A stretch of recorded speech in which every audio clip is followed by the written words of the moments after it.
the firewall is pretty much all done. I got the heat tape on, the factory heat shield, and then I think I got pretty much everything on that I can put on. I could put the steering wheel in, but I think, actually, you know what? Yes, that definitely will be easier. I should put that steering shaft in first. So I'll put that in, but then anyways, once I get that steering shaft in, it's ready to lift this up and put it on the frame.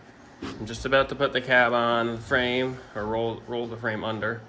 Well, it's kind of weird, it started moving.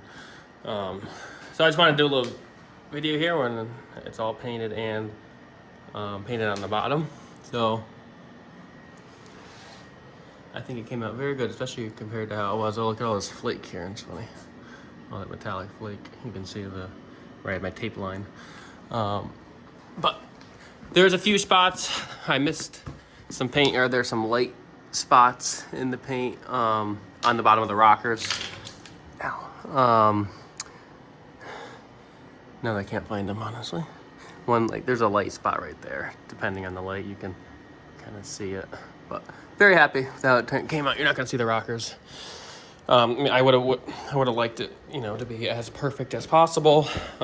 That's what I'm striving for. But the conditions that I'm painting in my first time, I'm very, very happy. So I'm very pleased with how it looks. So we're gonna get this rolled. We get the frame rolled under. Should be, got plenty of height. So we'll move on to that. Well, this is the old girl outside. I pulled her out. I got a lot to do still, but I pulled it out because I got to get the flatbed inside and hoist it up so I can work on that. So let's see, I had to put power steering fluid in it because that was dry, which is very weird because it was fine, I think, and there was no leaks or anything. It's very weird. My clutch, I had to re-bleed that, but my e-brake works very well. I tried it, I engaged it all the way, and I tried to take off, and it would just about stall the truck. So that's great to see. I'm very happy about that. I would still like to do some adjusting on it because you got to push the pedal all the way, but I think there might be some ways around that. And just looking at it, man, it looks really good. The color is exactly what I was thinking. Now that it's out here in the sun, yeah, it's freaking awesome. It's too bad I don't know when I'm gonna get to the doors and the fenders and the hood and everything, because it just takes so much time. I got a lot to do. I'd like to get it running and driving this year, so we'll get to that stuff when we get to it. So it'll look a little funny with my white fenders and hood and blue and gray, or silver doors, but figured I'd just do a little shot out here. Runs great, it really does. Looks awesome. What we're working on right now is installing the bed. I just pulled it under the truck to get an idea of what exactly is needed, because I need to move the frame rails in on that. The rear hitch is kind of like integrated into the bed, and so there's some pretty beefy frame rails in the back that interfered here. So I had to cut about 4 inches off of the top, maybe 3 inches off of the bottom. Kind of at that whatever angle that is on both sides. So I'm gonna back that under. That's just because it was hitting, so there's about 6 inches between the cab and the headboard. So we're gonna pull her in now, see how that fits. So this is with the bed on the truck. I've done extensive measurements. I wanted this as close to the cab as I could, the headache rack.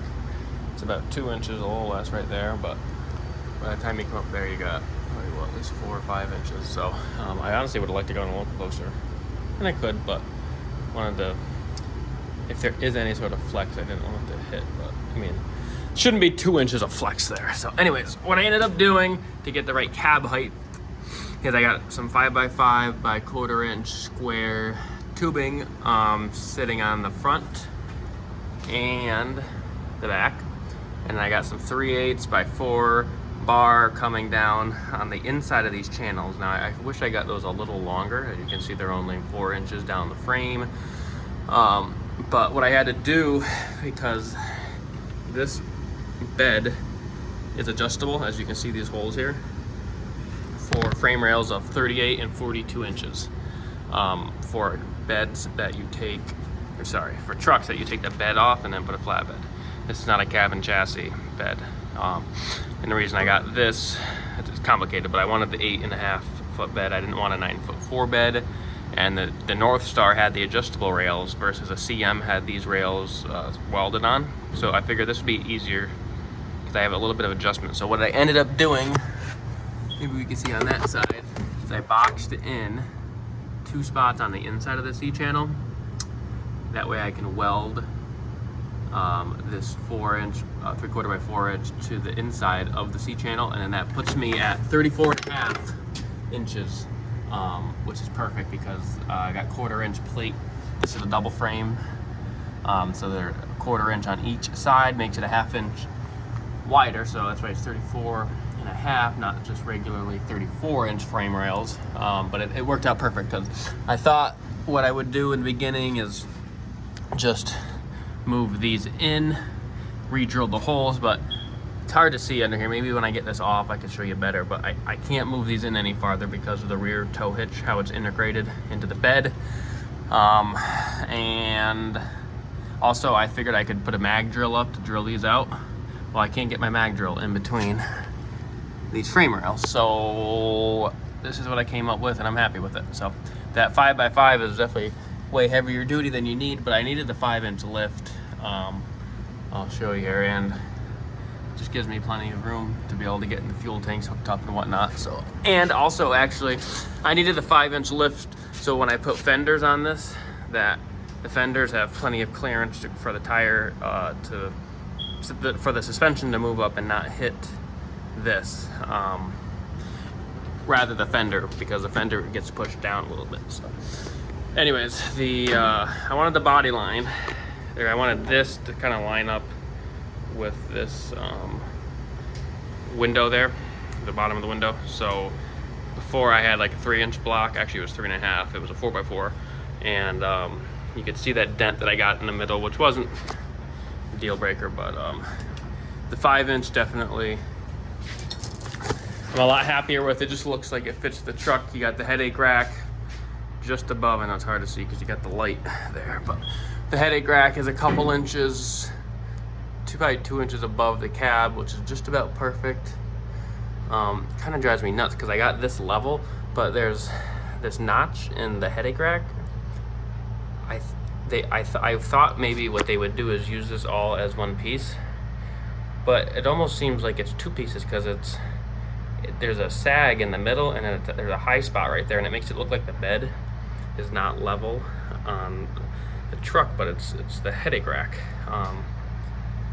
So you fix that. If you get that level, then you have a glaring issue where you can see the gap by the underneath the rear window is not level, or not even, and it's even is perfect now, but nothing you can really notice. It's just something I noticed. I don't know how that happened up there, because I would have thought that was just one piece, then they just box it out, but it's almost like it's 2 pieces and then they're not the level, or they're not the same height.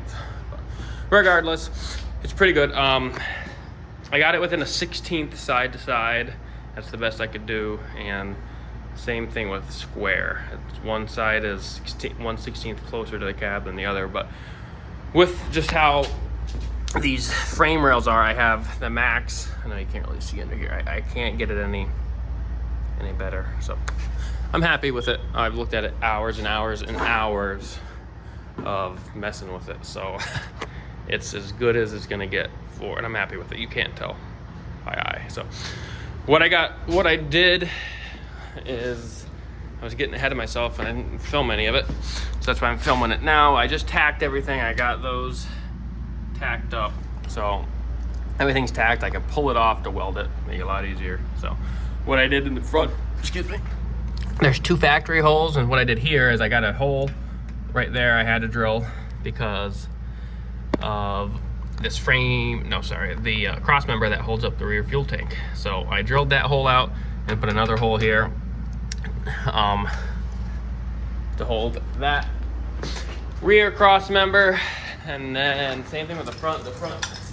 I utilized the factory holes in this cross member, drilled them out, and we'll use them. So we'll take this off, get it welded, paint it. I'm gonna paint, this bare steel. I gotta see if I can get my mag drill. Would be an issue. I gotta see if I can get my mag drill on that. I don't know if I got enough length there. That could be an issue. Yeah, I better do that before I pull it off. If I can't get my mag drill in here, it might hit there. Which I guess I could put a spacer or something. But gotta take the fuel. No, sorry. Gotta take the rear tires off to get that one. But yeah, I'm gonna do that. So before I pull it off, gotta make sure I can get my mag drill in there, and then we will pull it off and weld it. So we got the bed on. I guess I didn't realize I didn't film a whole lot of where we left off, but this is what I ended up doing. I got some 5-inch square tubing for the front, and I'm not sure where I left off, so bear with me if I'm repeating myself. So we got that welded on, 3/8 by 4 plates in the middle, gusseted it everywhere. I got 2 bolts in here that mount to the factory bolt holes on the cross member. I got these nice square caps. Same thing back here. I got 1 5/8 bolt drilled through here, and then I had to drill another bolt hole for this 7/16 bolt that holds the rear gas tank cross member in. So we got that bolted down, got it all wired up so the lights work. Pulling it out because I wanted to turn it around here in the garage so I could work on this side of it, have it tight to the wall. I wanted to get the weather strip stuff on, figure out the gas tanks. So yeah, I got it all wired up so you can see at least the flashers are working, but all the lights work. So yeah, just got this. I wanted to get new weather stripping, and I will at some point because this stuff has some overspray on it from previous paint. Although it is in good condition. But anyways, there's a kit and it was not out of stock, so I just threw this on for now. I got this side wheel well or fender on, so that looks good. I got to work on the other side. Another reason I wanted to turn it around. I'm working on painting the doors right now. Well, the doors and the fenders and the hood and the grill, everything. So I have it kind of pushed right tight to one side just to give me a little room in there. So I wanted to pull it out so I could turn it around. So, running good right now. I got to get my windshield in. That should be here. I thought I'd get it in this week, but I guess not. Need to get a radiator for it because that one leaks. Then we got to figure out the fuel filler neck. I got a nice spot here. I got a fuel filler and a spot for the DEF. So I think I can enlarge this and hopefully somehow modify it. I can get 2 fuel fillers in here because I got a front tank and a rear tank. That'd be ideal. That would be ideal. So I'll turn this off. Hopefully I can do that. Looks like it's gonna be a little tight, but I think I can make it work. So yeah, we'll see. But it looks great. I had quite a bit of dieback. I think I said in the last video, or the last time I took a video. Unfortunately, I don't know what the hell that is. Almost looks like a spot from me welding, unfortunately. But I don't know what that is either. But it can be buffed. So I'm gonna do everything. Maybe next winter I'll buff it. So yeah, no, it looks great out here, I think. So especially with that bed on, gotta get that fender on. It looks pretty good with the fender. I'm not a huge fan of them, but definitely will help. Gotta get mud flaps for the rear. So I think that'll be about the end of this video. So the next video we'll do is some of the painting of the doors and fenders.